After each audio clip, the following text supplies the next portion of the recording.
শিবের গলায় সাপের নাম কি? আমরা জানি হিন্দু ধর্মে মহাদেব হচ্ছেন ভগবান শিব। তিনি এই বিশ্বব্রহ্মাণ্ডের সৃষ্টি অবস্থা ও ধ্বংসের মূল।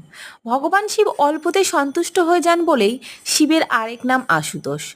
ভগবান শিবের গলায় সাপের নাম হচ্ছে বাসুকী নাগ। বাসুকী নাগ এবং শেষনাগ হচ্ছেন দুইজন ভাই। শেষনাগ দেবতা বিষ্ণুর ভক্ত ছিলেন আর বাসুকী নাগ ছিলেন ভগবান শিবের ভক্ত। হিন্দু পুরাণ অনুযায়ী দেবতারা সমুদ্র মন্থনের সময় বাসুকী নাগকে মন্থন রজ্জু হিসেবে ব্যবহার করেছিলেন। তাছাড়া শিব পুরাণ অনুযায়ী নাগকুলের রাজা বাসুকী নাগ ছিলেন ভগবান শিবের পরম ভক্ত।